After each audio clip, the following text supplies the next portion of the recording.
Bab 1432. Salah nama. Paman Rui, apakah kamu melakukan kesalahan? Aku hanya datang membawa kakakku untuk menguji garis keturunan, kata Nanakin dengan cemas. Apa? Erikin yang baru saja masuk tadi adalah kakakmu yang baru saja kembali. Paman Rui juga tercengang setelah mendengar ini. Tidak benar, kakakmu bernama Erikin kan? Di daftarku, jelas tertulis kakakmu akan datang ke sini untuk mengikuti penilaian. Kepala Paman Rui sedikit pusing. Para senior, kapan penilaian bakat dilakukan? Pada saat ini, seorang pemuda kurus dan kulit putih berjalan masuk, dan beberapa orang di aula tiba-tiba menatapnya. Ini membuatnya sedikit takut. Siapa namamu? Paman Rui tiba-tiba mendapat firasat yang tidak enak. Junior Erikin. Pria muda itu berkata dengan hormat. Erikin. Gawat, aku bingung, siapa yang mengira nama yang sama akan muncul begitu kebetulan. Paman Rui tersenyum pahit. Guru, kenapa kamu tidak menulisnya dengan benar? Aku juga telah melakukan kesalahan. Orang tua berambut putih itu meminum seteguk, dan berkata dengan malu. Apakah formasi ini bisa berhenti? Nanakin menjadi sedikit cemas. Penilaian bakat keluarga Qin bukanlah masalah sepele. Setiap anggota keluarga Qin hanya dapat tampil di setiap panggung utama sekali, dan prestasinya dianggap sebagai bakat keluarga Qin saat ini. Keluarga Qin memiliki tujuan besar dan hierarki yang ketat. Dan penilaian identitas tidak didasarkan pada status pembina atau orang tuanya, tetapi pada kemampuannya. Hampir semua perlakuan dan kualifikasi keluarga Qin ditentukan berdasarkan hasil penilaian bakat. Dengan kata lain, hasil penilaian yang diikuti oleh Erikin akan menentukan reputasi Erikin di mata semua orang di masa depan. Misalnya, jika klan Qin ingin pergi ke perpustakaan untuk membaca buku, bakat biasa hanya dapat naik ke tingkat pertama, tetapi mereka yang memiliki token level atas dapat langsung ke tingkat atas untuk menjelajahi yang kekuatan teknik yang mendalam terkuat tanpa perlu melakukan pengajuan. Atau jika ada keputusan tentang hal-hal penting di keluarga Qin, orang yang memegang token level atas juga bisa langsung masuk untuk mendengarkannya. Atau batu roh dan rumput ajaib yang disediakan oleh keluarga Qin setiap bulan, jenius terbaik juga akan mendapatkan perolehan sumber daya terbesar. Keluarga Qin melakukan ini untuk memungkinkan jenius di keluarga Qin memiliki sumber daya yang cukup dan memberikan rasa hormat yang setinggi-tingginya. Sehingga tidak akan ditunda, juga bisa memahami berbagai operasi keluarga Qin sejak awal. Bagaimanapun, jika keluarga Qin ingin terus bertahan hidup, harus membuat dinasti Qin tidak akan pernah runtuh. Yang paling dibutuhkan bukanlah latar belakang, tapi talenta terbaik. Dan Erikin tidak tahu apa-apa sekarang, bahkan tidak tahu bagaimana ujiannya, juga tidak mempersiapkannya, jadi dia melakukannya secara tidak sengaja. Jangankan penilaiannya akan berpengaruh, bahkan begitu hasilnya buruk, setidaknya sebelum fase transendensi, Erikin tidak bisa mundur.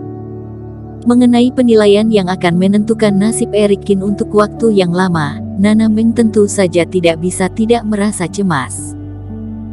Formasi telah diaktifkan, ruang yang diaktifkan oleh leluhur, tidak ada cara untuk menutupnya secara paksa, atau itu bisa dengan mudah melukai orang yang ada di dalamnya. Paman Rui juga penuh rasa bersalah.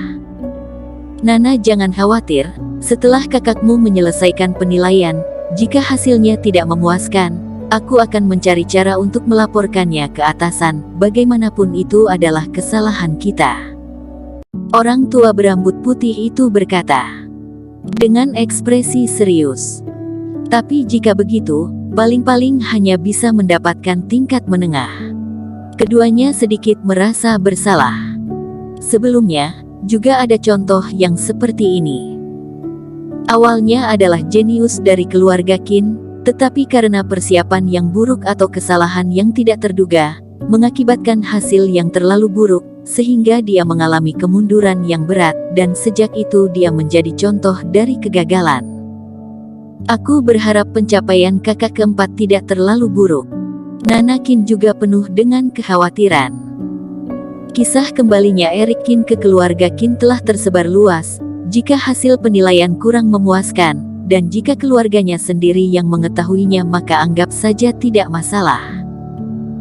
Tapi takutnya dengan nama Eric Qin saat ini, berita buruk ini akan segera menyebar ke seluruh keluarga Qin. Ini akan memengaruhi reputasi Eric Qin di masa depan.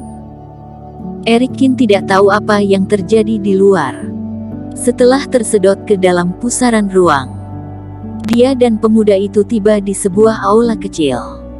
Melihat sekeliling, ruang ini kecil, seperti aula leluhur. "Saudaraku, kenapa kamu linglung? Berlututlah." Pemuda itu dengan hormat berlutut di atas alas sembahyang, memperhatikan Eric Qin berdiri, dan berkata dengan aneh. Eric Qin terkejut melihat alas sembahyang di depannya. Apakah harus berlutut? Dia mengikuti pemuda itu, dan berlutut di aula leluhur. "Saudaraku, sepertinya kamu tidak tahu aturan penilaian."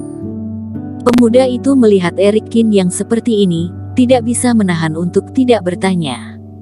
Sama sekali tidak tahu. Eric Qin tersenyum tak berdaya. Dia merasa sedikit bingung. Bukankah dia bermaksud memeriksa garis keturunan? Mengapa dia harus memasuki ruang aneh ini, dan Nana Qin tidak mengatakan langkah apapun? "Kamu datang dari tempat yang jauh kan?" tanya pemuda itu. "Bisa dikatakan begitu, lumayan jauh." Eric Qin berkata sambil menyentuh hidungnya. "Bintang biru termaksud tempat yang cukup jauh." "Aku mengerti." Pemuda itu menunjukkan ekspresi seperti yang diharapkan. Keluarga Qin muncul dan mulai ada garis keturunan pada dinasti Qin. Selain sejumlah kecil klan elit yang tinggal di kota kekaisaran, sebagian besar klan sebenarnya tersebar di seluruh dinasti.